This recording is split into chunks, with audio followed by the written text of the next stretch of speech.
sa liblib na bayan ngang San Isidro, kung saan ang mapuno ay tila may sariling malihim at ang hangin ay bumubulong ng makwentong hindi pa naririnig, naroon ang isang batang doktor na nangangalang Mateo. Tinalikuran niya ang maginhawang buhay sa siyudad upang maktayo ngang isang maliit na klinika. Isang munting ilaw ngang pag-asa para sa mas simpleng mamamayan doon. Dahil sa kanyang angking kabaitan at tunay na galing sa panggagamot, mabilis siyang naging mahal na bahagi ng komunidad. Ngunit sa likod ng kanyang mangiti at pag-aruga, may isang kadilimang pilit niyang itinatago sa kaibuturan ng kanyang kaluluwa. Gabi-gabi, sa kanyang pagimbing, walang payasiyang dinadalaw ng isang paulit-ulit na bangungot, isang panaginip na sa sobrang linaw ay tila mas toto pa kaysa sa realidad sa panaginip na iyon.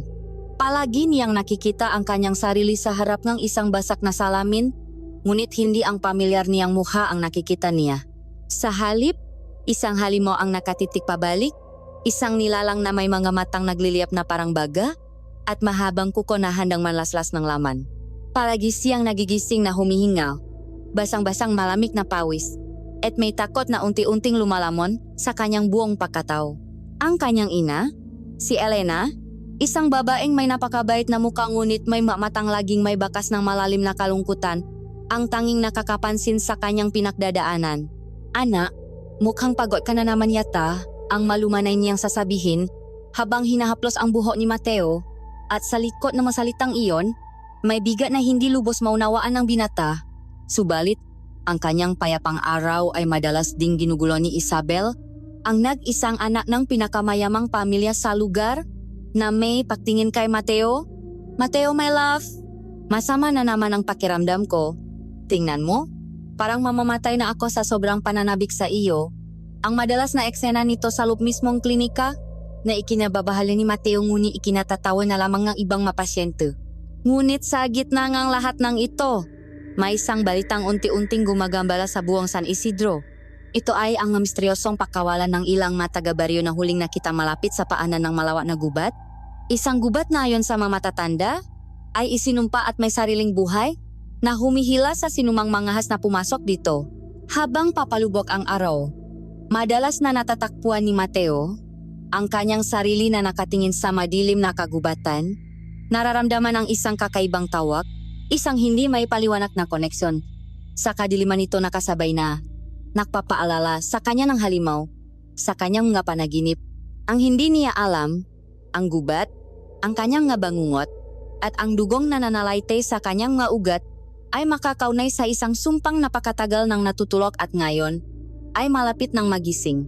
Isang gabi, ang kalangitan ay tila nagluluksa. Bumubuhos ang malakas na ulan na may kasamang matatalim na kidlat at kulok na yumanik sa buong San Isidro. Sa loob ng maliit na klinika ni Mateo, ang ilaw na debaterya ay andap-andap. Lumilika ng nga gumagalaw na anino sa bawat sulok.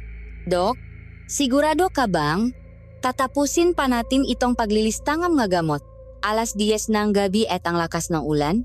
Parang may kung anong kampon ng kadiliman ang nakdiriwang sa labas," reklamo ni Leo. Ang kanyang masayahin ngunit medyo matakuting katulong habang nangingini na sumusulyap sa bintana. Ngumiti lamang si Mateo. "Konting tiis na lang, Leo. Kailangan nating siguraduhin na kumpleto ang magamot para bukas." "Paano kung may biglang mangailangan ng tulong?" sagot niya. Ang kanyang boses ay kalmado sa gitna ng ugong ng bagyo. Subalit bago pa man makasagot si Leo, isang malakas na kalabog ang biglang sumira sa kanilang katahimikan. Ang pintong klinika ay bumukas ng may puwersa, at mula sa dilimang gabi ay pumasok ang 3 lalaki.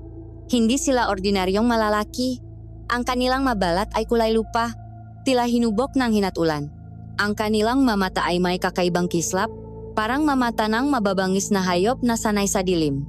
Hindi sila nagsasalita, at ang kanilang presensya lamang ay sapat na upang palamigin ang buong silid. Sa kanilang harapan ay isang mas matangkat na lalaki. Ang muha ay seryoso at tila inukit sa bato. Ang kanyang mahabang buhok na may mga puting hibla ay nababasang ulan. Ito si Pinuno Kael. Siya ay tumingin ng diretso kay Mateo, at sa kanyang nga mata, nakita ng doktor ang isang klaseng resprasyon na hindi pa niya nasaksihan kailanman. "Ikaw ang manggagamot?" tanong ni Kael. Ang kanyang boses ay malalim at magaspang. Parang tunog ng bapang nakikiskisan.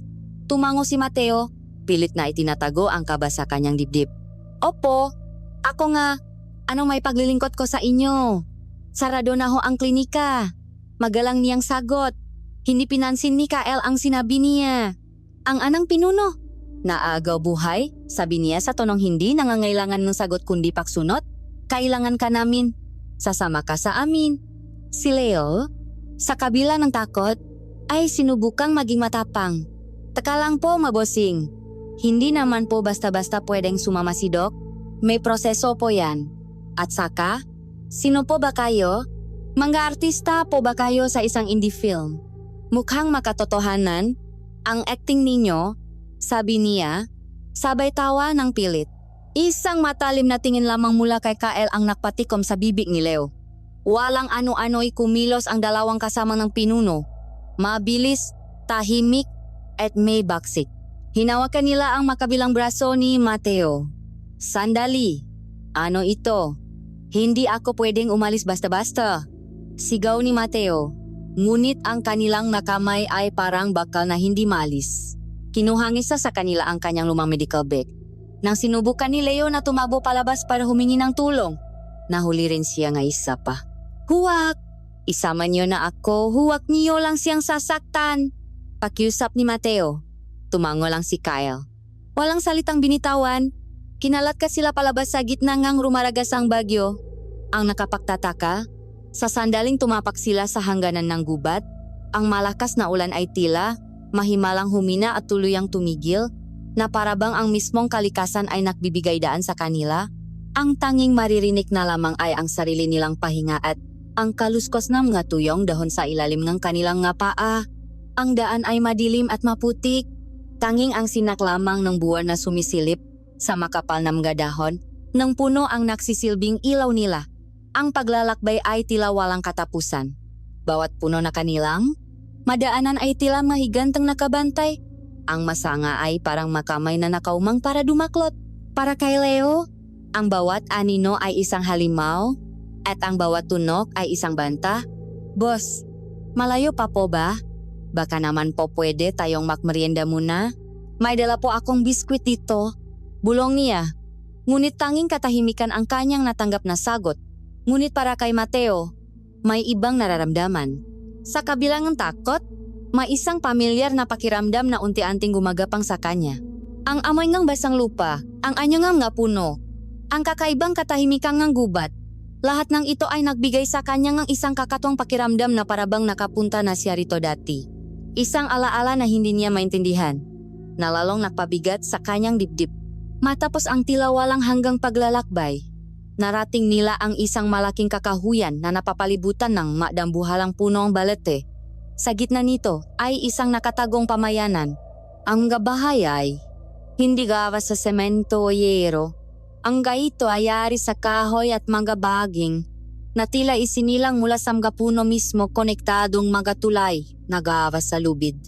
Sa gitnang pamayanan ay may isang malaking siga na nagliliyap na nagbibigay liwanag at init. Ang hangin ay may dalang amoy nga susunok na kahoy, halamang gamot, at isang bagay na hindi matukoy ni Mateo, isang amoy na medyo malansa at mailap.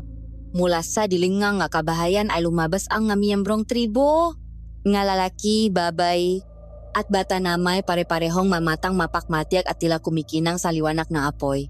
Tahimik silang lahat, nakatingin sa dalawang dayo na may halong pag-alinlangan at pag-asa. Nagbigay daan sila para kay Kael, na dinala sina Mateo at Leo patungo sa pinakamalaking bahay sa gitna ng pamayanan. Mula sa loob ng bahay na iyon, isang tunok ang kanilang narinig. Isang ungol. Isang mahinang ungol na punong sakit. Isang tunong na hindi lubusang tunong ng isang tao. Bago sila pumasok, humarap si Kyle kay Mateo. Ang kanyang muha ay seryoso at walang emosyon. Gawin mo ang lahat, sabi niya. Ang kanyang boses ay may diin. Pagalingin mo siya. Dahil kung siya ay mamamatay, dito rin sa gubat na ito matatakwan ang nabangkay ninyo. Ang banta ay malinaw. At habang tinutulak sila papasok sa madilim na silid, alam ni Mateo na ang gabing ito ay hindi lamang paksubo sa kanyang galing bilang doktor, kundi isang pagsubo sa kanyang sariling buhay. Ang loob na bahay ni Pinuno Kyle ay mas madilim at mas mabigat kaysa sa inaasahan ni Mateo. Ang hangin sa loob ay siksik, may halong amoy ng mapinakuluang dahon, pawis, at isang kakaibang amoy na parang sa sariwang lupa at dugo. Ilang lampara na gawa sa luwat na may mitsang lumalangoy sa langis ng niyok ang tanging nagbibigay liwanag. Lumilika nga mamahahaba at nakakatakot na anino sa madingding na gawa sa kahoy. Dalawang bantay na may mamatang hindi kumukurap ang nakatayo sa makabilang gilid ng silid. Ang kanilang nakamay ay laging malapit sa maitak na nakasukbit sa kanilang baywang. Sa gitna ng silid sa isang higaang gawa sa makinis na kawayan, nakahiga ang dahilang ng kanilang pakparito. Siya si Alina. Sa unang tingin, nakita ni Mateo ang isang pambihirang ganda. Mahabang buhok na kasing itim ng gabi ang nakakalat sa kanyang unan. Balat na maputla na tila hindi nasisikatan ng araw, at mga labing dati mamula-mula ngunit ngayoy tuyo, at may mga bitak. Ngunit ang ganda nito ay nababalutan ng matinding karamdaman. Ang kanyang katawan ay nanginginig sa laknat, at ang kanyang dibdib ay mabilis na tumataas baba. Pilit na isinantabi ni Mateo ang takot na gumagapang sa kanyang likuran. Huminga siya ng malalim at lumapit, dala ang kanyang gamit. Si Kyle ay nakatayo sa paanan ng higaan. Ang kanyang mukha ay hindi mababakasan ng kahit anong emosyon, ngunit ang kanyang mata ay matamang nakasubaybay sa bawat kilos ng doktor. Dok, ano pong gagawin natin? Nanginginig na tanong ni Leo, napilit nagtatago sa likod ni Mateo. Tumahimik ka lang diyan at iabot mo sa akin ang kailangan ko. Mahinang sagot ni Mateo. Ang kanyang boses ay pilit na pinapakalma. Sinubukan niyang kapay ng pulso ni Alina. Ngunit sa pagdampi pa lang ang kanyang daliri sa balat nito, bigla itong napapitlak at umunggol na parang nasasaktang hayop. Ang balat niya ay nag-apoy sa init. Leo, ang thermometer, utos ni Mateo. Maingat niyang inilagay ang thermometer na gawa sa salamin sa kilikili ng dalaga. Ilang segundo lamang ang lumipas, pareho silang napasigaw nang makita ang pulang linya ng mercury na mabilis na umakyat hanggang sa dulo, at kasunod nito ay isang mahinang tunog ng pakabiyak. Dok, ano yon? Sumabog yung thermometer. Halos pasigaw na sabi ni Leo. Hindi makapaniwala si Mateo. Kinuha niya ang kanyang digital thermometer mula sa bag. Ito ang kanyang pinakamodernong gamit. Inilagay niya ito sa parehong lugar. Ang manumero sa maliit na screen ay mabilis na nakpalit-palit, tila hindi makahanap ng tamang sukat, hanggang sa ito'y kumurap at nakpakita ng salitang error. Impossible. Bulong ni Mateo sa sarili.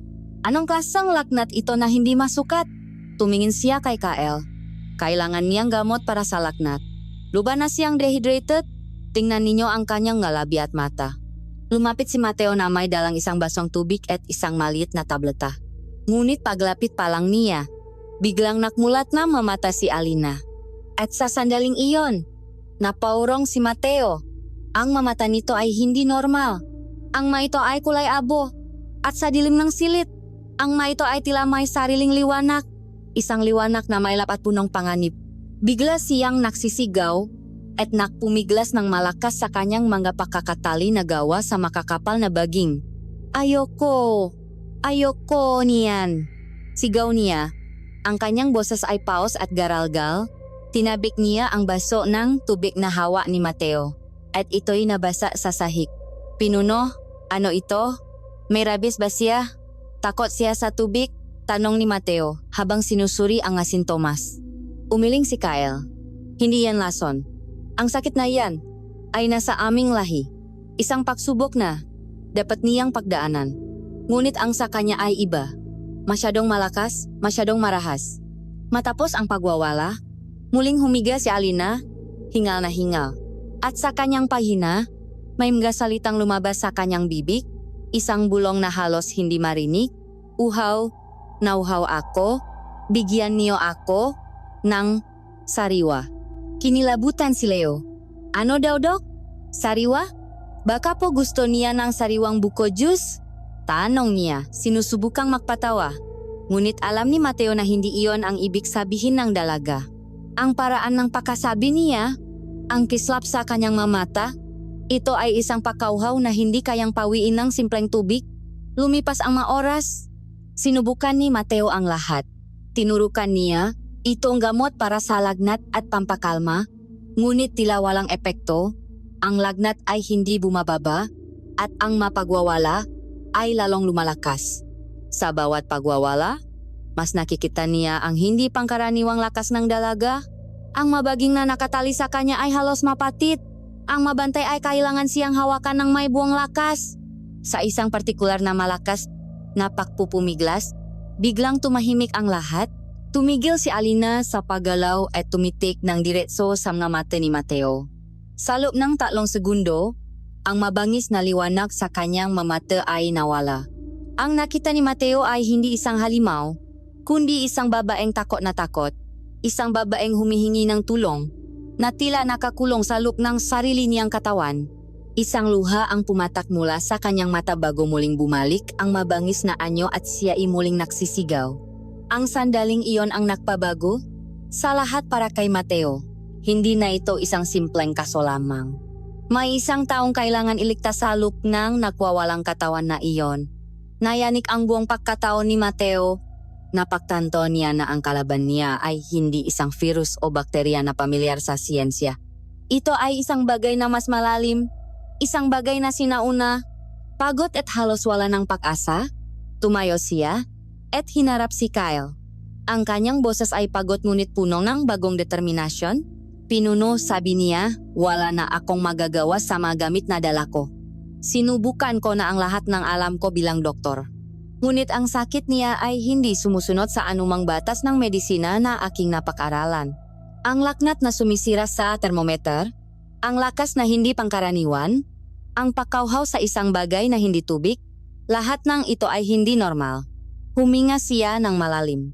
Hindi ito ordinaryong impeksyon. Hindi ito simpleng lanyat. Kung ano man ang mayroon siya, ito ay isang bagay na nasa loob niya, na nanalaitay sa kanyang dugo. Tinitigan niya si Kyle ng diretso sa mga mata. Ang takot ay napalitan ng ang profesional na tungkulin. Kailangan kong kumuha ang kanyang dugo. Kailangan kong suriin ito. Iyon na lamang ang natitirang paraan upang malaman natin kung ano ang tunay nating kalaban. Ang salitang binitawan ni Mateo ay tila isang malakas na kulo sa loob ng tahimik na silid. Dugo? Ang mariing ulit ni Pinuno Kyle. Ang kanyang mamata ay nanlilisik at ang kanyang mga kamao ay kumuyom. Ano ang gagawin mo sa dugo ng aking anak? Iyan ay sagrado. Ang pakuha niyan ay isang paglapastangan sa aming lahi. Ang dalawang bantay ay humakbang pasulong. Ang kanilang makamay ay nasa puluhan ng kanilang maita. Handang kumilos sa isang salita lamang ng kanilang pinuno.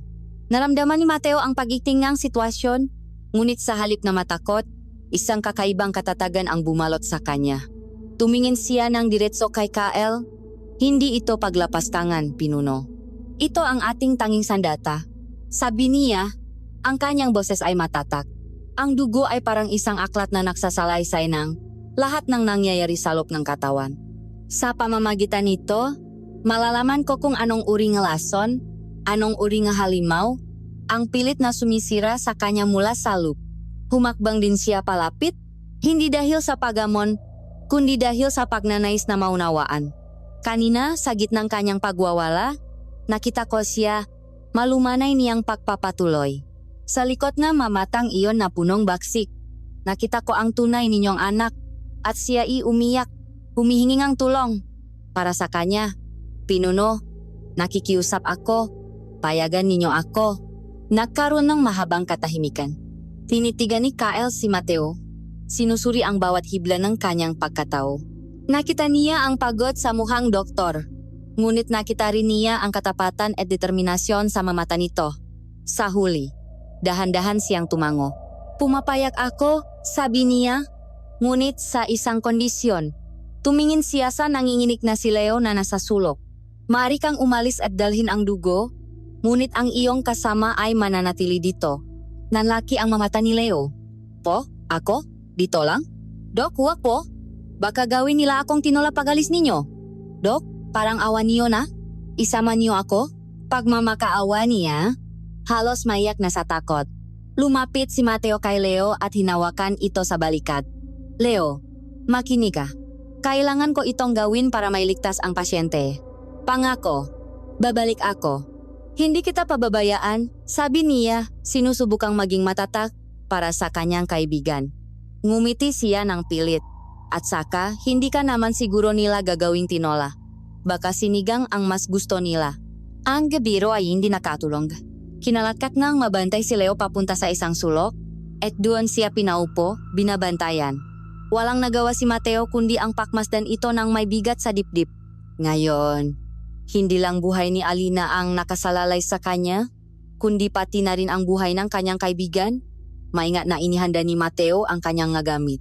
Lumapit siya kay Alina na ngayon ay mahina at halos walang malay. Habang nililinis niya ng bulak ang braso nito, muli itong umungol. Dahan-dahan niyang itinurok ang karayom.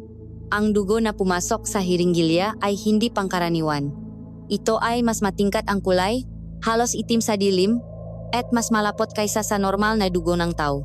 Maingat niya itong isinalin sa isang maliit na file at isinara. Ang bawat kilos niya ay tila pinapanot ng mga anino sa paligid. Dalhin niyo siya sa hangganan ng gubat. Utos ni Kael sa dalawa niyang tauhan. Siguraduhin ninyong hindi siya maliligaw. Ang paglalagbay pabalik ay mas nakakakaba. Ang dalawang bantay ay hindi nagsasalita. Ngunit ramdam ni Mateo ang kanilang mata sa kanyang likuran. Isang paalala na bawat segundo na wala siya ay panganib para kay Leo. Pagdating nila sa dulong gubat, kung saan nagsisimula ang pamilyar na daan pabalik sa baryo, huminto sila. Bumalik ka bago sumikat ang araw sa ikatlong pagkakataon? Sabi ngang isa sa kanila. Kung hindi, wala ka nang babalikan. At sila'y naglaho sa dilim. Hindi na nagsayang ng oras si Mateo. Tumakbo siya ng buong bilis. Dala ang maliit na fial na tila mas mabigat pa kaysa sa buong mundo. Dumiretso siya sa pinakamalapit na bayan, kung saan may isang maliit na ospital na may 24 oras na laboratorio. Ginamit niya ang pangalan ng isang dati niyang propesor para makapasok. Gumawa siyang kwento tungkol sa isang pasyente mula sa isang tribo na nakagat ng isang hindi kilalang hayop. Sa ilalim ng mikroskopyo, ang unang pahiwatig ng katotohanan ay nagsimulang lumitaw. Ang mapulang salula ng dugo ni Alina ay hindi perpektong bilog. Ang maito ay bahagyang pahaba. At ang mas nakakagulat, ang maito ay tila may sariling paggalaw. Dahan-dahang umiikot na parang mabuhay na nilalang. Ang bilangang yang maputing sululang ang dugo ay sobra-sobra at sa halip na protektahan ang sistema, ang maito ay tilam nga mandaragit, agresibong kumakain ng ibang maselula. Nang sinubukan niyang alamin ang blood type nito, lalong naguluhan ang kanyang isip. Ang resulta ay imposible. Ang dugo ay nakriyak sa lahat ng reagents. Na nangangahulugang ito ay type AB, ngunit nakriyak din ito na parang type O, isang bagay na hindi pa niya nababasa sa kahit anong medical journal. Lumabas siya ng laboratorio na litong-lito. Ang kanyang utak na sanay sa lohika at siyensya ay halos sumabog. Gabi pa rin. Naglakad siya ng walang direksyon hanggang sa mapatpat siya sa isang lumang bookshop na bukas pa. Naalala niya ang sinabi ni Kael. Ang sakit na iyan ay nasa aming lahi. Pumasok siya at nahanap ngang maaklat tungkol sa kasaysayan ng probinsya, sa mga alamat, sa mga katutubong kwento, sa isang maalikabok na estante sa likod. Nakita niya ang isang lumang libro. Ang pabalat nito ay gawa sa balat ng hayop at ang mapahina ay naninilaw na. Ito ay tala-arawan ng isang praileng Espanyol na na-assign sa lugar na iyon 300 taon na ang nakalipas. Sinimulan niyang basahin ito. Isinulat ng praila ang tungkol sa kanyang takot at pakamangha, samga nilalang ng gabi na naninirahan sa malalim na kagubatan. Detalyado niyang isinalarawan ang dalawang makawin na angkan. Ang una ay ang lahi ng buwan. Isang tribo na ayon sa kanya ay tagapangalaga ng gubat. Sila ay maylap, mapayapa, at kumakain lamang ng hayop at halaman. Ang pangalawa ay ang lahi ng gabi. Isang tribo na uhaw sa dugo, marahas at kinatatakutan ng lahat. Ngunit ang isang partikular na talata ang nakpatigil sa pahinga ni Mateo. Isinulat ng Prel. Sa kanilang pagbibinata at pagdadalaga, ang supling ng manilalang na ito ay dumadaan sa isang matinding karamdaman, isang laknat na walang lunas. Ito ang panahon ng kanilang unang pagbabagong anyo. Sinasabing ang kanilang dugo ay hindi dugo ng tao, kundi isang esensya ng buwan at gabi na hindi kayang unawain ng ating siyensya. Sa ilalim ng talata, may isang guhit na ginawang prela. Isang selula ng dugo, hindi bilog, kundi bahagyang pahaba. Katulad ng nakita niya sa mikroskopyo. Dun sa ilalim ng andap-andap na ilong bookshop, lahat ay naging malinaw.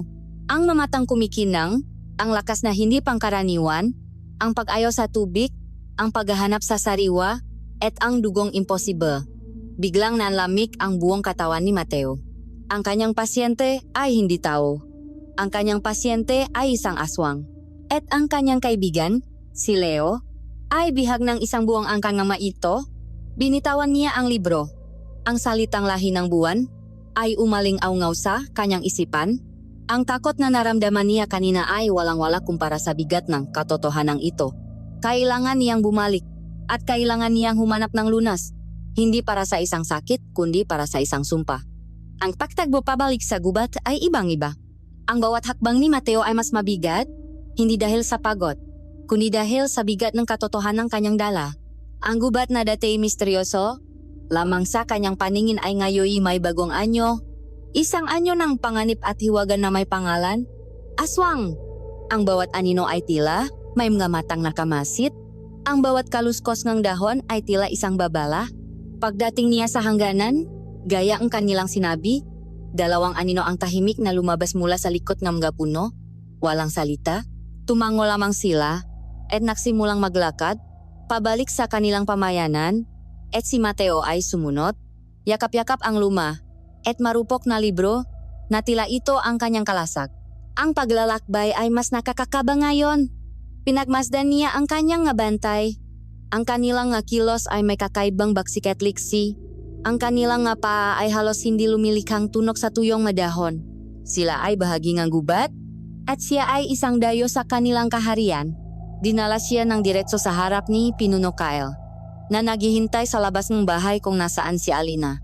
Si Leo ay naroon, nakaupo sa isang troso, maputla at balisa. Nang makita niya si Mateo, tumayo ito na may bahagyang pag-asa sa kanyang mamata. Hindi pinansin ni Mateo ang pagod o ang takot. Lumakat siya ng may determinasyon patungo kay Kyle. May sagot na ako, sabi niya. Ang kanyang boses ay matatak sa kabila ng pagod. Itinaas niya ang libro. Ngunit ang kasagutan ay wala sa aking magamit, narito. Tumingin si Kyle sa libro. Pagkatapos ay kay Mateo. Ano ang ibig mong sabihin? Ang karamdaman niya ay hindi dulot ng isang mikrobyo o lason. Paliwanag ni Mateo. Ang kanyang mamata ay hindi bumibitiw sa pinuno. Ang problema ay wala sa kung anong pumasok sa kanyang katawan. Ang problema ay kung ano na ang nasalop niya. Ito ang kanyang lahi. Inilatak ni Mateo ang lahat. Ang maresulta mula sa laboratorio, ang dugong imposible, ang maselula na hindi pang tao. Binuklat niya ang lumang talaarawan at itinuro ang mapahina kung saan inilarawan ng prela ang lahi ng buwan. Sa huli, huminga siya ng malalim at sinabi ang masalitang magpapabago sa lahat. Hindi siya tao. Hindi ba? Kayo. Isa kayong aswang. Sa isang iglap, ang hangin ay tila nanigas. Ang katahimikan ay sinirang tunong na ita na binubunot mula sa kanilang makaluban. Ang ngabantay sa paligid ay napalibot sa kanila. Ang kanilang nga mukha ay nagpapakita ng galit at pagbabanta. Ang mukha ni Kyle ay naging isang maskara ng purong baksik. Ang kanyang mga mata ay nag-apoy sa galit. Isang maling kilos lang ni Mateo at katapusan na niya. Ngunit hindi natinak ang doktor. Ito ang kanyang huling baraha. Hindi! Sigaw niya! Ang kanyang boses ay umaling-awngaw sa buong pamayanan. Hindi ako naparito para manghusga o para katakutan kayo. Tumingin siya sa bawat isa sa kanila, pagkatapos ay muling ibinalik ang tingin kay Kyle. Naparito ako bilang isang manggagamot. At ang anak ninyo, kahit ano pa man siya, ay pasyente ko pa rin. Ang siyensya ko ay maaring hindi sapat, ngunit ang tungkulin ko ay malinaw. Ang iligtas siya. Lumambot ang kanyang boses. Nakita ko ang takot sa kanyang nga mata, Pinuno. Hindi takot ng isang halimaw, kundi takot ng isang batang babae na nalulunot. Bilang isang ama, alam kong nakita niyo rin iyon. Ang mga salita ni Mateo ay tumago sa pare ng galit ni Kyle. Nakitang Pinuno sa mamatang doktor hindi ang pangalipusta na sanay na siyang matanggap mula sa matagapatag, kundi ang isang pambihirang katapangan at isang tunay na malasakit. Dahan-dahan, itinaas ni Kyle ang kanyang kamay, isang senyas para sa kanyang nga tauhan na ibaba ang kanilang nga armas. Huminga siya ng malalim, isang buntong hininga na tila nakmula pa sa maraming henerasyon ng pagtatago. Totoo ang sinasabi mo? Amin niya. Ang kanyang boses ay mahina ngunit malinaw. Oo, kami ang tinatawag ninyong lahi ng buwan. Mga aswang, sawi ka ng mga tagapatag. Naglakad siya palapit kay Mateo. Ngunit kami ay hindi ang mahalimaw sa inyong mga kwentong bayan. Hindi kami pumapatay ng mainosente. Kami ang matagapangalagang ang gubat na ito. Namumuhay kami ng payapa, malayo sa inyong mundo. Itinuro niya ang bahay kung nasaan si Alina. Ang nangyayari sa aking anak ay tinatawag naming ang unang pagbabago. Ito ay isang pagsubok na pinagdadaan ng aming makabataan kapag ang kanilang tunay na lakas ay nagigising. Para sa karamihan, ito ay isang laknat lamang na kayang lakpasan. Ngunit ang kay Alina, iba. Ang kanyang katawang tao at ang kanyang dugong aswang ay naglalaban sa loop niya. Sinisira siya nito mula sa kaloob-looban. Tumingin si Kyle kay Mateo at sa unang pagkakataon, nakitang doktor ang takot sa mga matangang makapangyarihang pinuno. Kung matatalo siya sa labang ito, dalawa lang ang kanyang kahahantungan. Maaring siya ay mamatay o mas masahol pa, mawala ang kanyang sarili at magiging isa siyang mabangis na nilalang na walang kinikilala. Ang pag-amin ay nakpabago sa lahat. Ang galit ay napalitan ng isang marupok na pagtitiwala.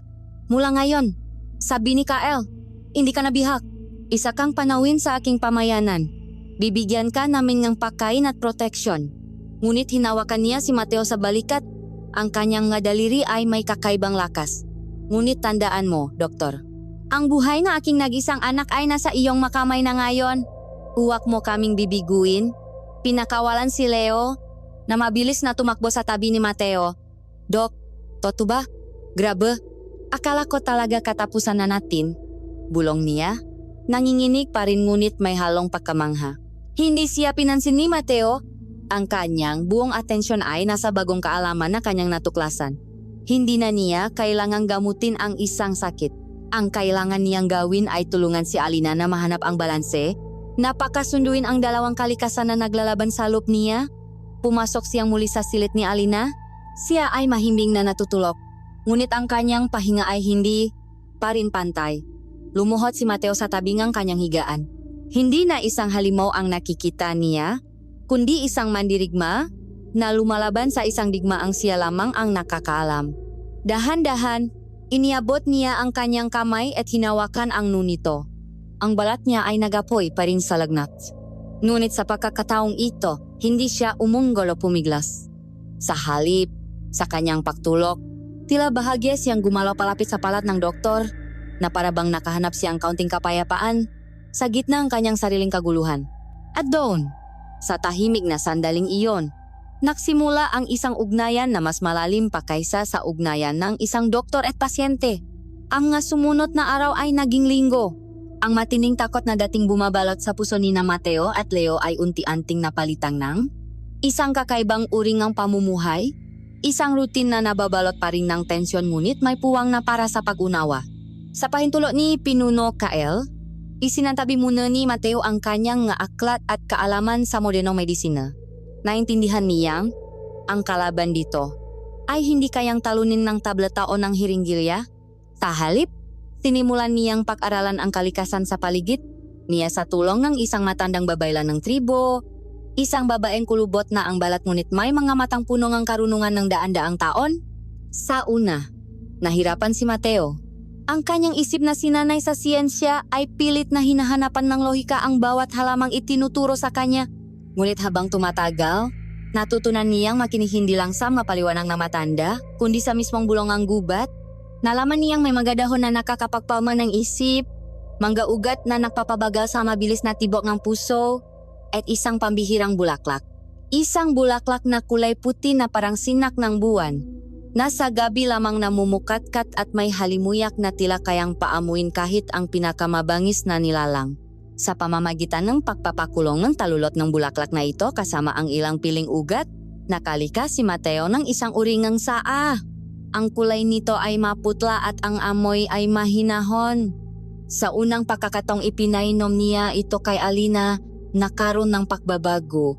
ang marahas na pangingining ng kanyang katawan ay humupa. Ang kanyang pahinga ay naging mas malalim at mas payapa. At sa gabing iyon, sa unang pagkakataon sa loop ng maraming linggo, natulog siya ng walang ungol o pagwawala.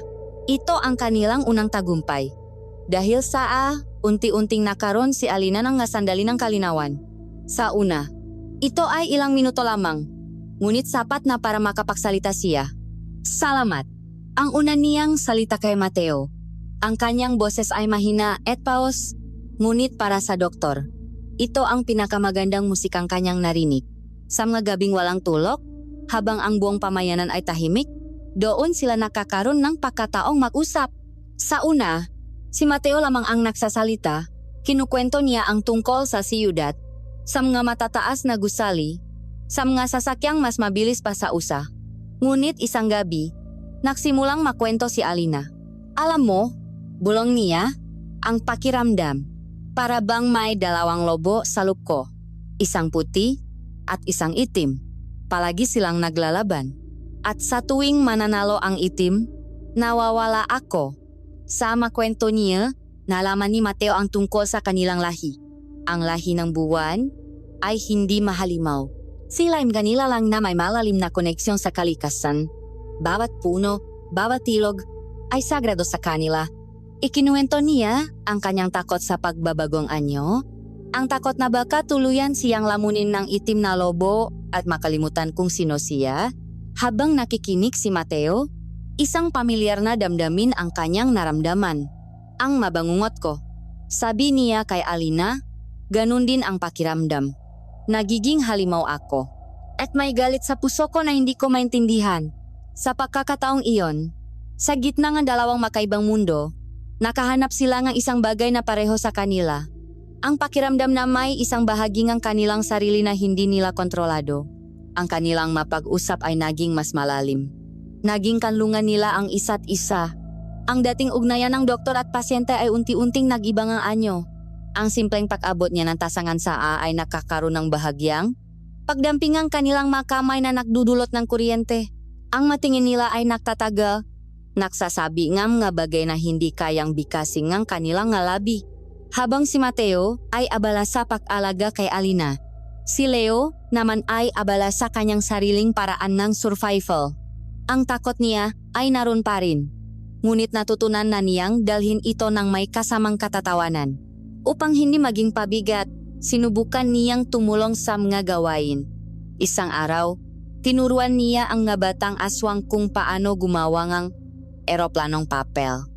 Tuwang-tuwa ang mabata habang pinapalipat ang maito hanggang sa isa sa kanila ay nagbago ng anyo. Nakaroon ng malilit na pakpak at personal na hinabol ang eroplano sa ere na ikinanganga ni Leo. Sa ibang pagkakataon naman, sinubukan niyang turuan ang nga binatang mandirikma na maglaro ng baraha.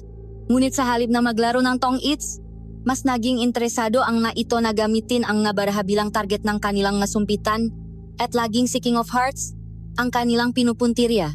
Huwag naman si King, ma-chief, sabi ni Leo, siya ang paborito ko. Hindi nila siya maintindihan, pero natutuwa sila sa kanyang mareaksyon. Si Leo ay naging isang uri ng libangan sa pamayanan, isang paalala ng isang mundong kakaiba at nakakatawa. Ang kanyang presensya ay nagpakita kay Mateo na ang nga nilalang na ito ay hindi lamang nga nino sa dilim. Sila ay isang komunidad na may kakayahang tumawa at maglaro. Isang gabi, habang naghahanda si Mateo ng gamot, naramdaman niyang may nakatayo sa kanyang likuran. Paglingon niya, nakita niya si Alina, nakatayo sa sarili niyang nga paa sa unang pagkakataon. Nakasuot siyang isang simpleng bestida na gawa sa hinabing hibla at ang kanyang buhok ay malayang nakalugay. Ang lagnat ay wala na at ang kanyang kulay abong mamatay malinaw at kumikinang sa liwanag ng buwan na tumatagos sa siwang ng kanilang bahay.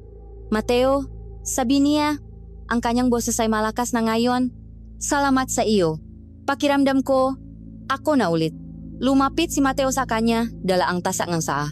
Kailangan mo pa ring magpahinga, sabi niya. Ngunit ang kanyang boses ay nanginginig ng bahagya. Habang inaabot niya ang tasa, hinawakan ni Alina hindi ang tasa, kundi ang kanyang kamay.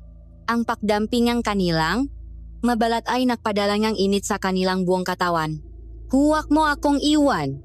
Bulong ni Alina. Ang kanyang nga mata ay nakatitik sa kanya. Punong isang damdamin na ngayon lang nakita ni Mateo. Kahit anong mangyari, huwag mo akong iwan. Hinigpitan ni Mateo ang hawak sa kamay niya. Ang kanyang puso ay bumibilis ang tibok. Hindi kita iwan, Alina. Sagot niya, isang pangako na mas malalim pa kaysa sa sinumpaan niya bilang isang doktor. Isang pangako na isinilang sa gitna ng isang isinumpang gubat, sa pagitan ng isang tao at isang aswang. Sa sandaling iyon, sa ilalim ng tahimik na tingin ng buwan, alam nilang pareho na ang namamagitan sa kanila ay hindi na simpleng pag-aalaga o pagkakaibigan. Ito ay ang simulang isang pag-ibig na kasing impossible at kasing gandang bulaklak na nagligtas sa buhay niya. Dumating ang araw na kinatatakutan at kasabay na inaasahan ni Mateo. Si Alina ay halos magaling na. Ang mamarahas na pawawala ay napalitan ng ang isang payapang disposisyon at ang laknat ay tuluyan ng nawala. Bagamat naroon pa rin ang kakaibang kislap sa kanyang mga mata, ito'y hindi na mabangis, kundi puno ng hiwaga.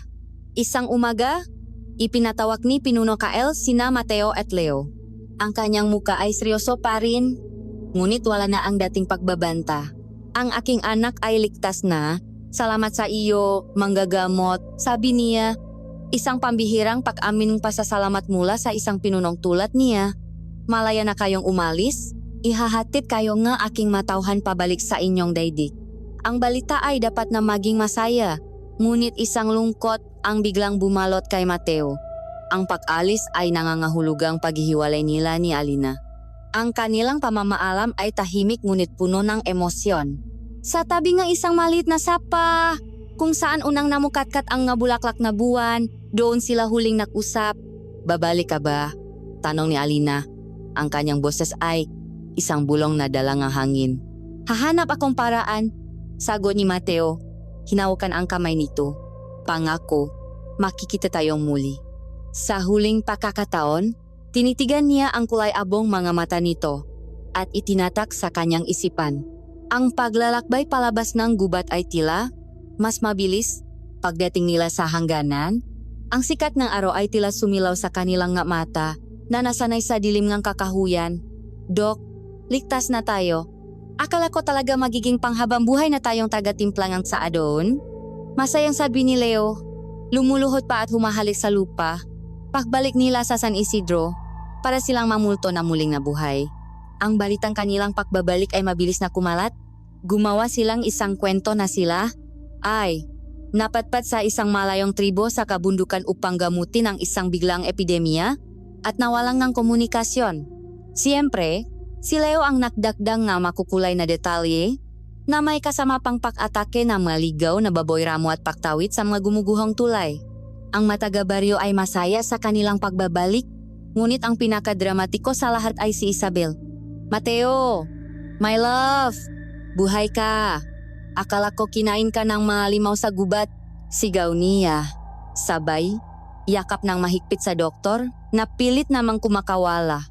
Mas nakakainis na ngayon ang kanyang presensya kaysa dati. Ang kanyang ina na si Elena ang sumalubong sa kanya ng may luha sa mga mata. Niyakap siya nito ng mahigpit, ngunit habang nakayakap, may kakaibang tingin ang ina. Sinusuri ang kanyang mukha na parabang may hinahanap na nagbago. Nag-aalala ako sa iyo, anak, bulong nito. Parang may iba sa iyo. Sa gabing iyon, sa kanyang sariling malambot na kama, inaasahan ni Mateo ang isang mahimbing na tulog, ngunit kabaliktaran ang nangyari. Ang kanyang bangungot ay bumalik, at ngayon mas malinaw, mas marahas. Sa kanyang panaginip, hindi na lang niya pinapanot ang halimaw, siya na mismo ang halimaw.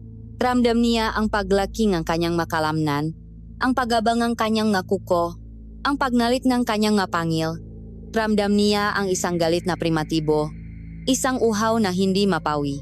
Nagising siyang sumisigaw, ang kanyang puso ay kumakaripas. Stress lang siguro, sabi niya sa sarili. Ngunit iyon pala ay simula pa lamang. Kinabukasan, nagsimula ang mga pagbabago. Una, ang kanyang pandama. Habang nag-aalmusal, ang amoy ng sinaing at kape ay sobrang tapang, halos nakakahilo. Mula sa loob ng klinika, Naririnig niya ang bulungan ng dalawang alas sa kabilang kanto. Ang sikat ng araw na dati normal lang ay ngayon ay sobrang liwanag. Napipilitan siyang magsuot ng salamin kahit sa loob ng bahay. Epekto lang siguro ng pananatili sa madilim na gubat. Katwiran niya. Sumunod ang kanyang lakas. Isang hapon, habang nag-ayos sila ni Leo ng magamit sa klinika, nabasak niya ang isang baso sa sobrang higpit ng kanyang hawak. Nang sinubukan nilang itulak ang isang mabigat na aparado na gawa sa nara, binuhat ito ni Mateo ng mag-isa na tila gawa lamang sa karton na ikinagulat ni Leo. "Wow, Doc! Nag-gym ka ba sa gubat? Anong kinain mo doon ba to?" Pabirong tanong ni Leo. Ngumiti lang si Mateo, ngunit sa loob niya, nagsisimula na siyang kabahan. Ang pinaka-nakakatakot na pagbabago ay ang kanyang pagaling. Dahil sa nabasak na baso, nakaroon siya ngang isang malalim na hiwa sa kanyang palat.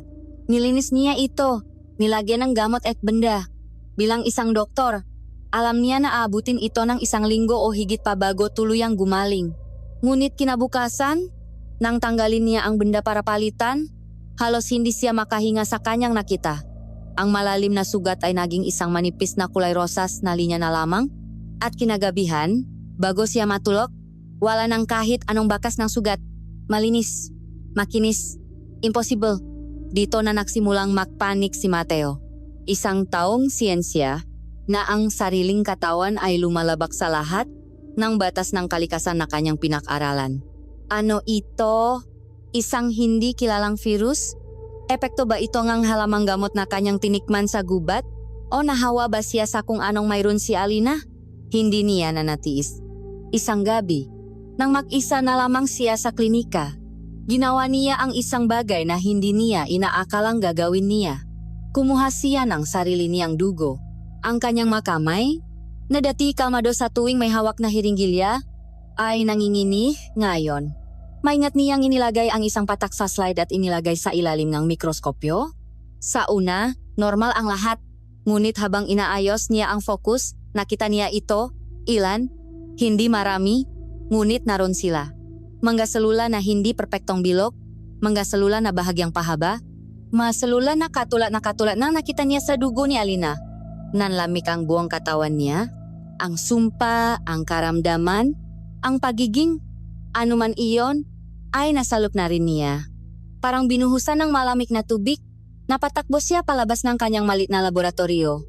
Napasanda siya sa pader at napatingin sa salamingang bintana. Ang nakita niya ay ang sarili niyang anyo na nababalot ng dilim.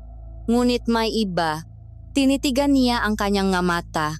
At sa isang saglit, sa isang iglap na halos hindi niya naisip na totoo, nakita niya ito. Isang bahagyang kislap, isang andap-andap na liwanag na kulay abo, katulad ng kay Alina. Napaurong siya sa takot, napasupsop sa sahig. Ang kanyang pahinga ay mabilis at malalim. Ang mundo ng lohika at siyensya na kanyang pinanghahawakan ay gumuho sa isang gabi. Anong nangyayari sa akin? Bulong niya sa kawalan. Ang kanyang boses ay basak at puno ng takot. Anong ginawa nila sa akin? Ang masumunod na araw para kay Mateo ay isang pribadong impyerno. Sa umaga, siya ang kagalang-galang na doktor ngang San Isidro, nakangiti, nakaruga, at nakpapagaling. Ngunit sa paglubok na, nagsisimula ang kanyang pagdurusa. Pilit niyang nilalabanan ang kanyang nga pandaman na lalong tumatalas. Ang simpleng pag-usap ngang kanyang nga kapitbahay ay parang sigawan sa kanyang tainga. Ang amoy nga nilulutong pagkain ay napakatapang. Naminsay halos makasuka siya. Nakukulong siya sa kanyang kwarto, sa dilim, sinusubukang kontrolin ang sarili, sinusubukang unawain ang halimaw na unti-unting gumigising sa loob niya. Isang gabi, habang nakaupo siya sa dilim ng kanyang klinika, pagkatapos umuwi ni Leo, isang pamilyar na tunog ang narinig niya. Isang tunog na napakahina na hindi dapat marinig ng sinumang tao. Ang tunog nga paang yumayapak sa damuhan sa labas, kasing gaan ngang pagbagsak ng isang dahon. Napatalon ang kanyang puso. Dahan-dahan siyang lumapit sa bintana at sa sinak ng buwan, nakita niya ito, isang anino na kumikilos ng may pambihirang bilis at liksi. Ang anino ay huminto sa tapat ng kanyang pinto. Si Alina. Pinakbuksan niya itong pinto at sa isang iglap, nasa loob na itong kanyang nabisik. Ang yakap nila ay mahigpit, punong pananabik at takot. Paano? Paano ka nakapunta rito? Tanong ni Mateo, hindi makapaniwala. Hinaplos ni Alina ang kanyang mukha. Ang nga mata nito ay punong paalala. May problema ka, Mateo? Nararamdaman ko, bulong niya. Sa gubat sa katahimikan naririnig ko ang sigaw kaluluwa mo. Sa mga salitang iyon, gumuho ang lahat ng pader na itinayo ni Mateo sa paligid ng kanyang sarili. Bumaksak siya. Sa unang pagkakataon, inamin niya ang lahat sa isang tao. Ikinuwento niya ang mabangungot na lalong lumalala, ang mapandama na parang lason, ang lakas na hindi niya kontrolado, at ang sugat na nagilom sa isang iglap. Sa huli, ipinakita niya ang resulta ng pagsusuri niya sa sarili niyang dugo. Tingnan mo, Alina, sabi niya, ang kanyang boses ay basak. Kung anuman ang nasa iyo, nasa akin na rin. Nagiging halimaw na rin ako. Hinanda niya ang sarili sa takot, sa pandidiri, sa pag-iwas. Ngunit sa halip, hinawakan ni Alina ang kanyang makamay. Hindi ka halimaw, Mateo, sabi niya. Ang kanyang boses ay malumanay na parang isang awit. Nung ginagamot mo ako, ang aking katawan ay nasa pinakadelikadong estado. Ang aking dugo ay buhay. Posibleng sa paggawak mo nito, sa pagiging malapit mo sa akin, isang bahagi nito ay naipasa sa iyo. Tumingin siya sa mga mata ni Mateo, o baka naman, ginising lamang nito ang isang bagay na matagal nang natutulok sa loop mo. Ang kanyang masalita ay hindi nagbigay ng lahat ng kasagutan, ngunit nagbigay ito ng isang bagay na mas kailangan ni Mateo, pag-asa. Sa mga sandaling iyon, hindi na mahalaga kung sino o ano sila.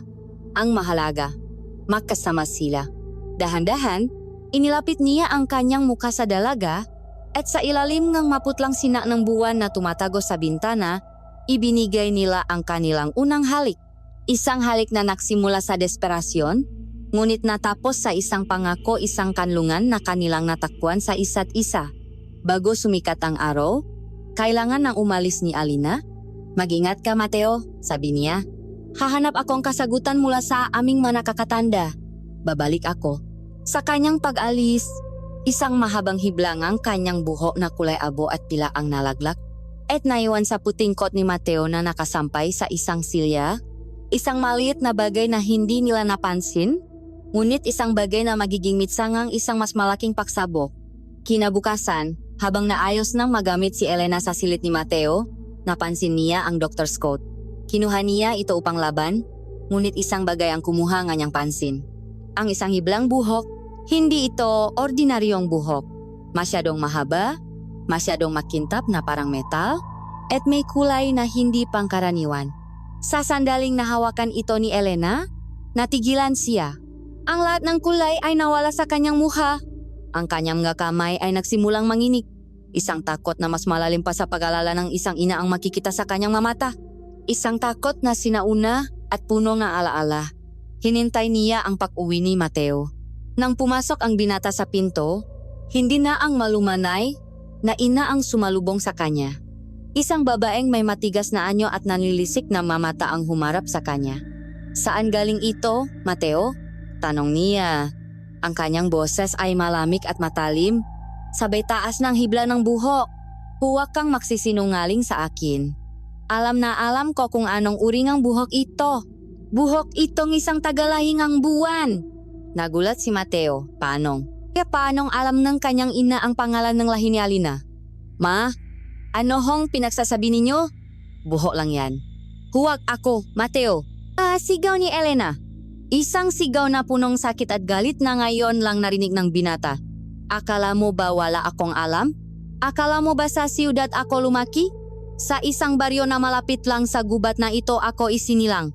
Napilitan siyang umamin. Ikinuwento niya ang tungkol sa panggagamot sa isang dalaga mula sa isang tribo. Ngunit habang nagsasalita siya, umiling lang si Elena. Ang ngaluha ay nagsisimula ng mamuo sa kanyang mamata. Hindi mo nakuha ang sumpang iyan sa kanya. Anak, sabi niya, ang kanyang boses ay basak na. Patawarin mo ako. Matagal na iyang nasa dugo mo. Matagal ko itong itinago sa iyo. Naguluhan si Mateo. Ano po? Anong sumpa? Dun! Ibinuhos ni Elena ang lihim na kinimkim niya sa loob ng mahigit 20 taon. Nung dalaga pa ako, may inibig akong isang mabuting lalaki. Isang lalaking tagapangalagang gubat. Siya ay mula sa lahi ng buwan. Napasinghap si Mateo. Si Pinuno Kael. Tumango si Elena. Ngunit ang pag-ibig namin ay ipinagbabawal. At nalaman itong kanyang mortal na kaaway. Isang nilalang na punong galit at inggit. Ang pinuno ng lahing gabi. Si Damian. Ang pangalan ay binikas niya na parang isang lason. Isang gabi, inabangan niya ako sa gubat para saktan si Kael, para patunayan ang kanyang kapangyarihan. Sinira niya ako. Anak, sinira niya kaming lahat. Ang luha ay tuluyan ng bumuhos sa kanyang mata. Tumingin siya sa naguguluhang mukha ni Mateo. Ang kanyang mukha ay puno ng sakit at pagsisisi. Hindi mo naman na ang pakbabagong iyan mula kay Alina. Ginising niya lang ito. Huminga siya ng malalim, inipon ang lahat ng kanyang lakas para sa huling, pinakamabigat na katotohanan. Ang lalaking kinilala mong ama ay hindi mo tunay na ama.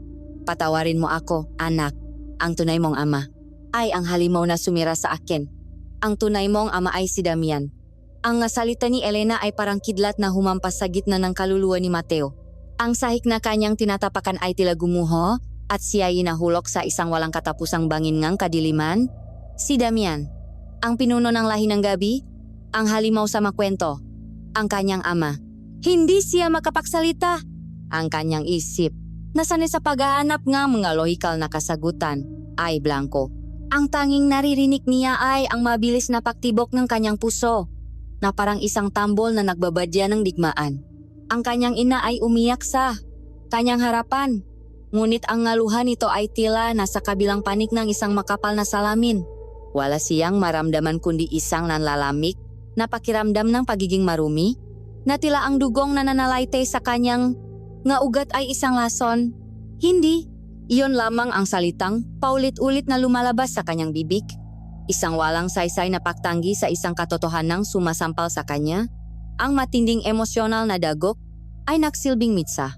Ang sumpang ginising ni Alina ay ngayon ay naalap dahil sa katotohanan ng kanyang pinakmulan. Sa mga sumunod na araw, ang pagbabago sa kanya ay lalong bumilis at naging marahas. Hindi na niya ito kayang itago. Isang umaga, habang nakakape, ang tasang hawak niya ay biglang naging abo sa kanyang kamay. Hindi nabasak kundi nadurok.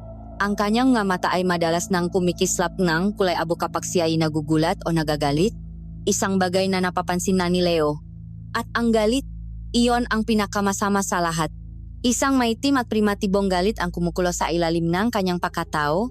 Isang galit na gustong manakit, gustong sumira. Alam niya na ito ang dugo ni Damian. Ang dugo ng kanyang ama na nasisimulan ng angkinin siya.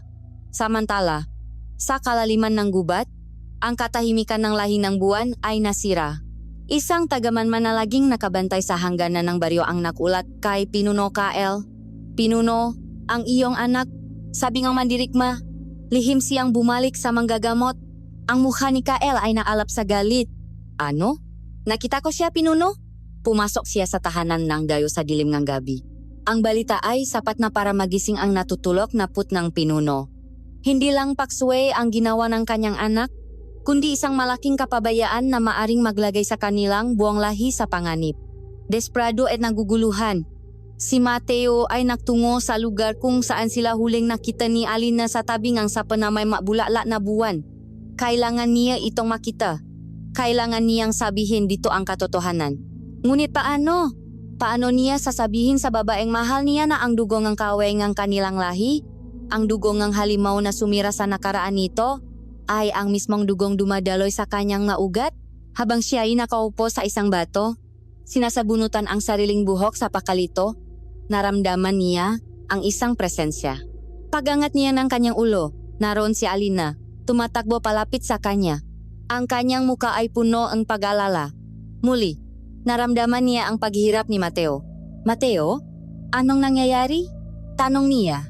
Niyakap niya ito ng mahigpit. At doon, sa tabi ng kanilang munting paraiso, ibinuhos ni Mateo ang lahat. Sinabi niya ang tungkol sa kanyang ina, ang tungkol kay Kael, at ang tungkol kay Damian. Bawat salita ay parang kusilyong tumatar. Ang sakit ng pag-iwan ni Alina ay mas matindi pa kaysa sa kahit anong pisikal na sugat. Ngunit sa ilalim ng sakit na iyon, may ibang apoy na nagsimulang makalap. Galit. Isang galit na hindi pa niya naramdaman kailanman. Galit sa kanyang ina sa paglilihim nito. Galit kay Kael sa mabilis na paghusga nito. Ngunit higit sa lahat, galit sa lalaking pinakmulan ng lahat ng ito. Ang kanyang ama, si Damian. Ang pangalan ay parang lason, na paulit-ulit na bumubulong sa kanyang isipan. Sa gabing iyon, sa gitna ng kanyang pag-isa at kawalan ng pag-asa, isang bagong desisyon ang nabuo sa kanyang puso. Kung siya ay isang halimaw, kung ang dugo ang isang halimaw ang dumadaloy sa kanya, kung gayon haharapin niya ang halimaw na lumiha sa kanya. Hindi na para sa makasagutan, kundi para sa isang pagtutuos. Hindi na niya kailangan ng gabay. Ang dugong na nananalaytay sa kanya, ang dugong gabi, ay tila may sariling isip. Tinatawag siya nito. Sinundan niya ang isang madilim na landas sa gubat, isang landas na tila umiwas sa sinangambuan. Ang bahaging itong kagubatan ay ibang-iba sa teritoryong ng lahi ng buwan. Dito, ang mapuno ay baluktot at halos wala ng dahon. Ang lupa ay tuyo at bitak-bitak, at ang hangin ay mabigat at may amoy ng pakabulok at lumang dugo.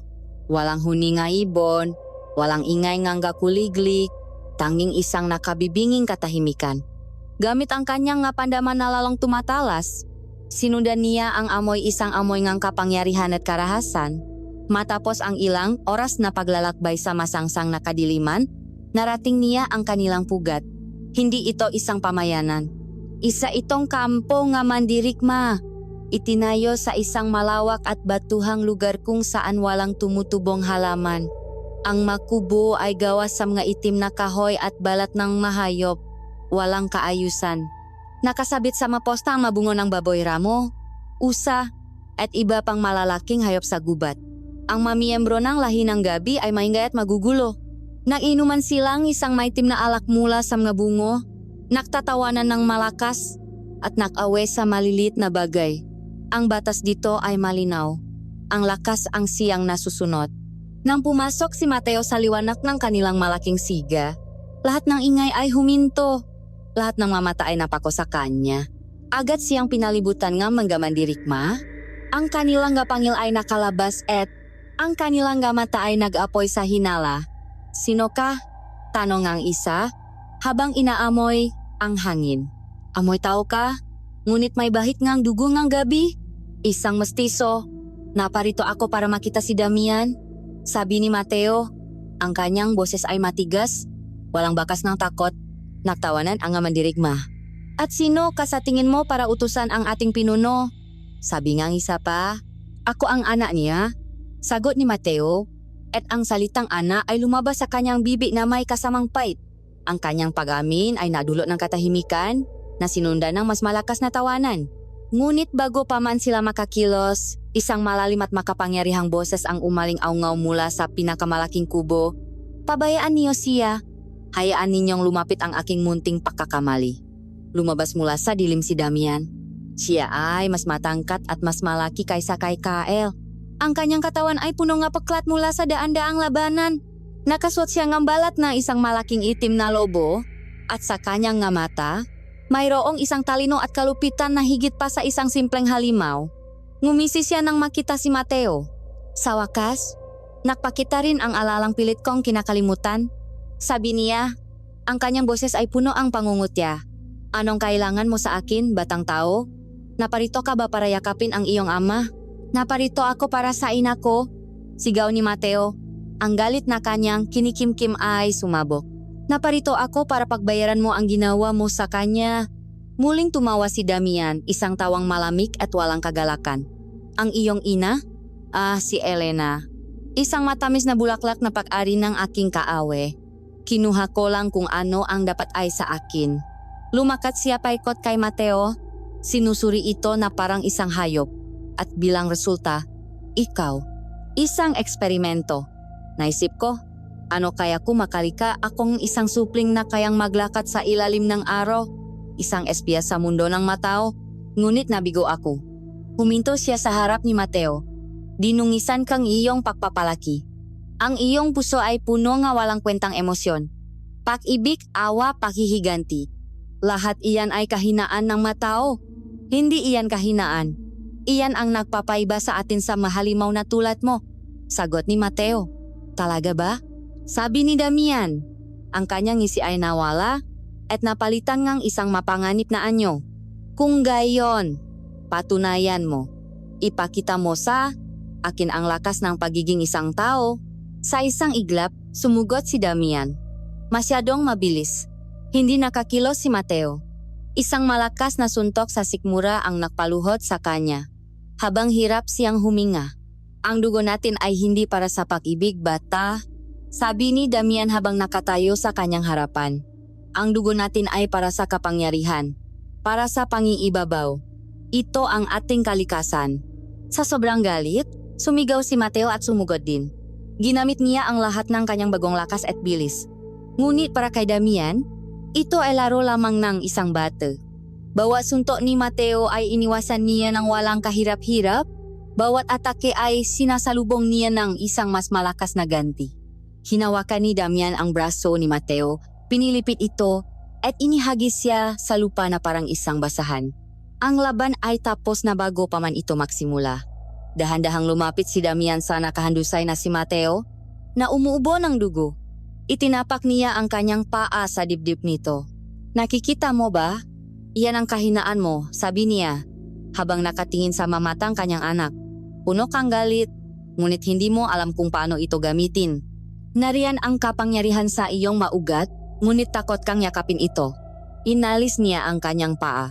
Mahina ka? Dahil pinili mong manatiling tao?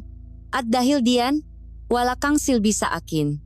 Tumalikot si Damian at nagsimulang maglakad pabalik sa kanyang kubo habang ang kanyang nga mandirigma ay nagtatawanan at nanunuya sa nakahigang si Mateo. Umuwi ka sa iyong ina at umiyak sa kanyang saya. Mastisong dugo. Sigaw ni Damian, hindi na muling lumilingon. Hindi ka karapadapa sa dugo ko. Naiwan si Mateo na nakahandusay sa maruming lupa. Basak ang katawan at wasak ang kaluluwa. Ang kanyang paghahanap ng pagtutuos ay nauwi sa isang malupit na katotohanan. Para sa kanyang ama, siya ay hindi isang anak, kundi isang bigong eksperimento na dapat nang kalimutan. Nakahandusay sa lupa, naririnig ni Mateo ang halahat ng mga mandirigmanang. Lahing gabi na parang maunga ng demonyo. Bawat tawa ay isang sundang na tumatarak sa kanyang wasak na diwa. Dito na ba ang katapusan? Isang bigong eksperimento na mamamatay sa gitnang mahalimaw na kanyang kadugo? Ngunit sa gitnang kanilang pagdiriwang, isang tunok ang pumunit sa hangin, isang tunok na malalim, malungkot at punong kapangyarihan. Ang tunong ang isang tambulin na gawa sa sungay ng hayop. Mula sa lahat ng dako, mula sa mga aninong nga baluktot na puno, lumabas sila, ang lahi ng buwan. Nakahilera, organisado, at ang kanilang makulay abong mata ay nagliliyap sa determinasyon. Sa kanilang unahan, si Pinuno Kael, hawak ang isang mahabang sibat na yari sa pinatigas na kahoy at bato. Tinunton nila si Mateo. Marahil sa pag-aakalang siya'y biha ko, mas masahol pa, isang taksil na sumanip na sa kanyang ama. Ngunit ang nakita nila si Mateo na duguan at talunan ay nakpatunay sa kanilang pinakamasamang hinala. Si Damian ay gumagawang isang hakbang. Damian? Ang sigaw ni Kael. Ang kanyang boses ay dumagundong sa buong kaparangan. Ang iyong paghaharing ng kadiliman at karahasan ay magtatapos ngayong gabi. Narito kami para bawiin ang utang na dugo. Ngumisi lamang si Damian. Ikinatuwa ang pagdating ng kanyang mortal na kaaway. Kyle, aking dating kaibigan. Sagot niya nang may pangungutya. Dumating ka sa tamang panahon. Tamang-tama para masaksihan ang katapusan ng iyong lahi at para mamatay kasama ng aking bigong supling. Napakagandang pagkakataon para tapusin ang lahat. Walang nang ibang salitang namutawi. Sa isang sigaw mula sa dalawang pinuno, ang dalawang lahing aswang ay sumugot sa isa't isa. At ang digmaan ay nagsimula. Ang labanan ay isang kaguluhan ng baksik at galit. Ang hangin ay napuno nga ungo, sigaw, at tuno nga nakikiskisang nga armas, at naglalaslasang makuko.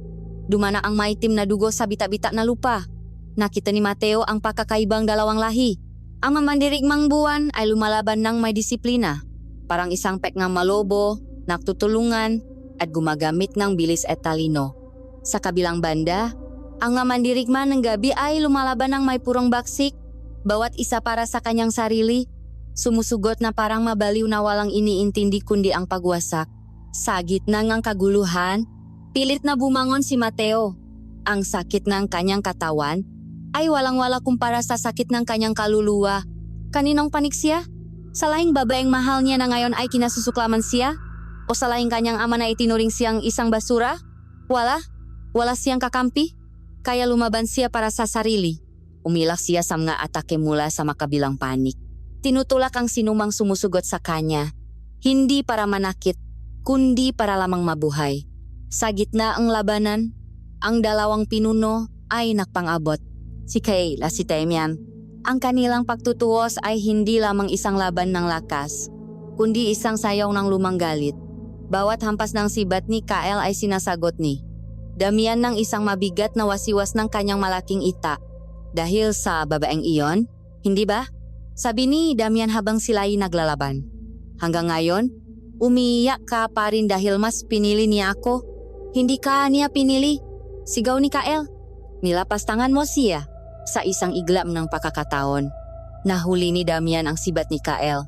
Binali ito at sinipa ang pinuno ng lahi ng buwan papalayo. Ngunit sa halip na tapusin si Kyle, ang mamata ni Damian ay napunta kay Mateo. Nahirap na ipinagtatanggol ang sarili mula sa dalawang mandirigma. Oras na para linisin ang aking pagkakamali, sabi ni Damian sa sarili. Sumugot siya patungo kay Mateo. Ang kanyang ita ay nakataas, handang wakasan ang buhay ng kanyang sariling anak. Ngunit bago pa man bumaksa ang itak, isang aninong kulay abo at pilaang dumaan na parang isang bulalakaw.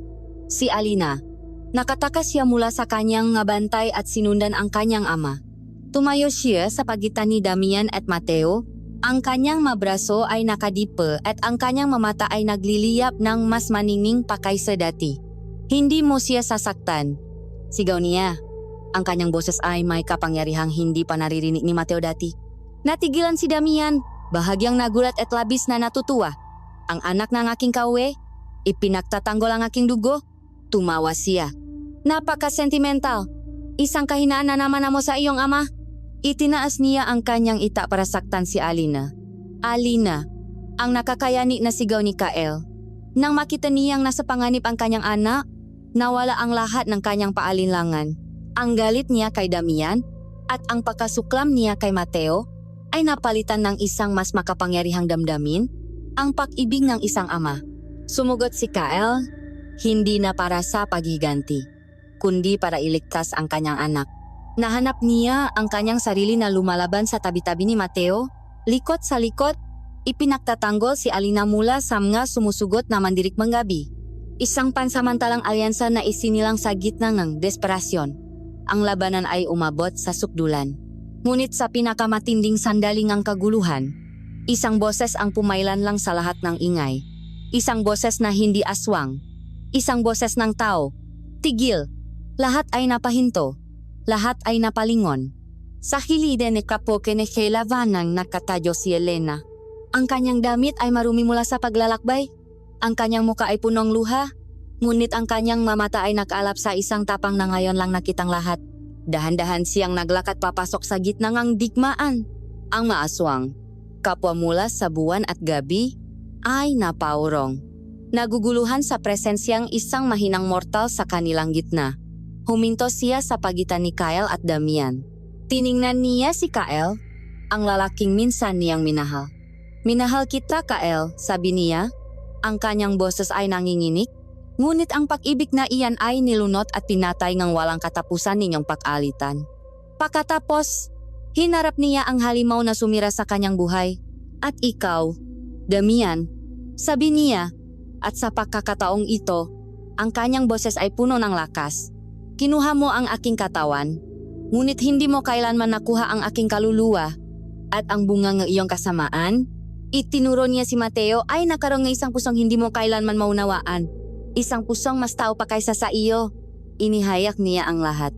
Ang lihim na pag-ibigan, ang malagim na panggagahasa, ang tunay na pinamula ni Mateo. Ang buong katotohanan, ang buong digmaan ay natahimik. Ang maungol ay napalitan ng mabuntong hininga. Ang persona na trahedya na nagimit sa kanilang siglong alitan ay ngayon ay nakalantat na sa lahat. Si Kyle, si Damian, at si Mateo ay nakatayo na parang maestatwa, nakatitik sa babaeng mortal, na may hawak ng susi sa kanilang lahat. Ang digmaan ng dalawang lahi ay pansamantalang natigil, hindi dahil sa pagkapanalo o pagkatalo, kundi dahil sa bigat ng isang katotohanang mas matalim pa kaysa sa kahit anong itak. Ang sigaw ni Elena ay parang isang matalim na kidlat na humati sa mismong kaluluwa ng digmaan. Sa isang iglap, ang ngaungol ng managlalabang aswang ay napalitan ng isang nakabibinging katahimikan. Ang mamandirigma, kapwa mula sa buwan at gabi, ay natigilan, ang kanilang maarmas ay nanigas sa ere, ang kanilang mamababangis na mata ay napako sa tatlong figura sa gitna ng lahat at sa isang mortal na babae na naglakaslop na harapin sila. Si Kyle, ang magiting na pinunong lahing buwan, ay napaluhod. Ang kanyang galit ay natunaw na parang yelo, at ang naiwan ay isang karagatan ng sakit at pagsisisi na matagal na niyang ibinaon. Tumingin siya kay Elena, at sa mukha nito ay nakita niya hindi lang ang babaeng minsan niyang inibig, kundi ang multo ng isang nakaraang winasak ng kanyang sariling kahinaan at pagkaput. Si Damian naman, sa unang pagkakataon sa kanyang napakahabang buhay, ay hindi makapagsalita. Ang lahat ng kanyang kayabangan at kalupitan ay tila naglaho. Nakatingin siya kay Mateo, sa kanyang sariling dugo at laman, na nakatayo bilang isang buhay na testamento ng kanyang kasalanan. Nakita niya hindi ang isang bigong eksperimento, kundi ang isang anak na may pusong hindi niya kailanman magagawang angkinin. Si Mateo mismo ay parang isang punong tinamaan ng kidlat.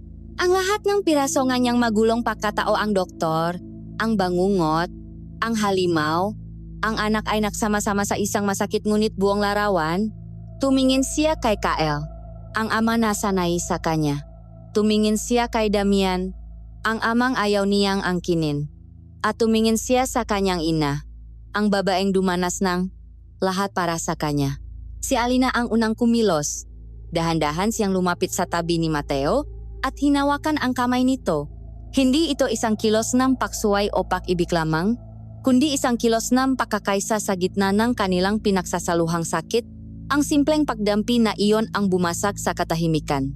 Si Mateo ang nagsalita, ang kanyang boses ay hindi na sigaw galit o bulong ng takot. Ito ay boses ng isang taong pagod na sa laban, isang boses ng isang manggagamot. Tingnan ninyo ang inyong paligid. Sabi niya, sapat na ang lakas para marinig ang lahat. Iginawi niya ang kanyang kamay sa masugatan sa makabilang panik. Dugong buwan, dugong gabi. Isa lamang ang kulay kapak tumapon na sa lupa. Hinarap niya ang dalawang pinuno. Ilang henerasyon, ilang buhay, ilang pamilya ang sinilang alitan ninyo. Para sa ano? Para sa isang kasalanan na itinago ninyo sa dilim at hinayaang maging lason sa ating lahat? Tumingin siya kay Damian. Maaring nasa akin ang iyong dugo, ngunit hinding-hindi ko tatanggapin ang iyong galit. Pagkatapos ay tumingin siya kay Kyle. At maaring minahal mo ang aking ina, ngunit hinding-hindi ako magiging sandata para sa iyong paghihiganti. Humakbang siya palayo sa kanilang dalawa. Hila si Alina. Tapos na ako sa digmaan ninyo. Hindi ako supling ni Damian.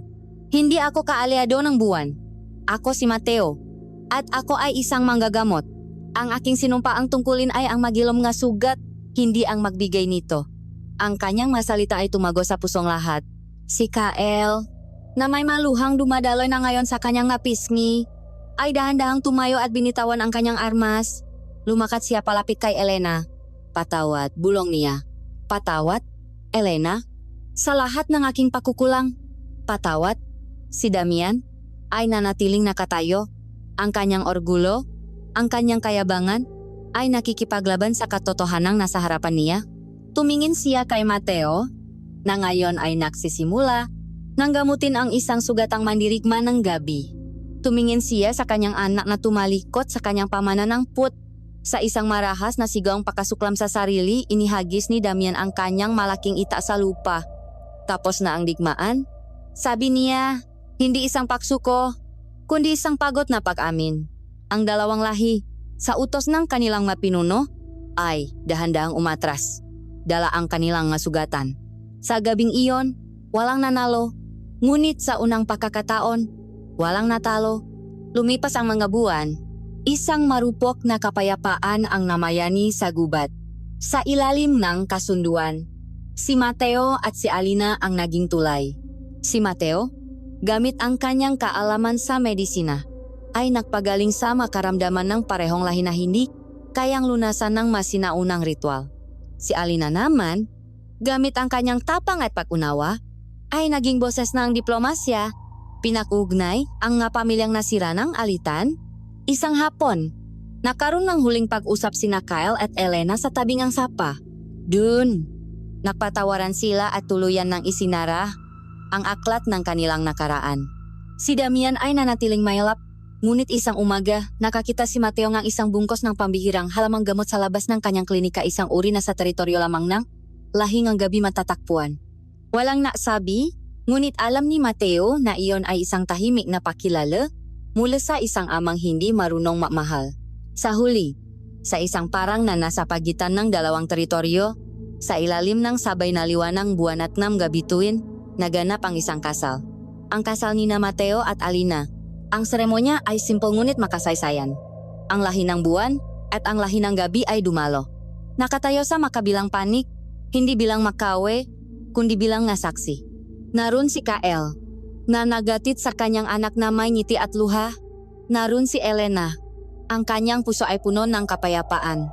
At sa dikalayuan, sa anino ngang isang puno, nakatayo si Damian, nag-isa, tahimik na nagmamasid bago tuluyang maglaho sa dilim. Habang isinuso ni Mateo ang kwintas na gawa sa mabulala na buwan salik ni Alina, alam niya na ang kapayapaan ay hindi isang destinasyon, kundi isang paglalakbay. Ako pa rin si Mateo, bulong niya sa sarili habang nakatingin sa kanyang nga pasyente tao, aswang, at lahat ng nasa pagitan. Hindi nabuburang ang patawaran ang mapaklat ngang nakaraan, ngunit binibigyan nito ngang pagkakataon ang hinaharap na mamukatkat. At sa mundong iyon na puno nga anino, isang manggagamot na may dugong dalawang lahi, kasama ang isang prinsesa ngang buwan, ang nagpatunay na kahit ang pinakamalalim na sugat ay kayang magilom. At kahit ang pinakamadilim na gabi, ay laging may pangako ngang isang bagong umaga.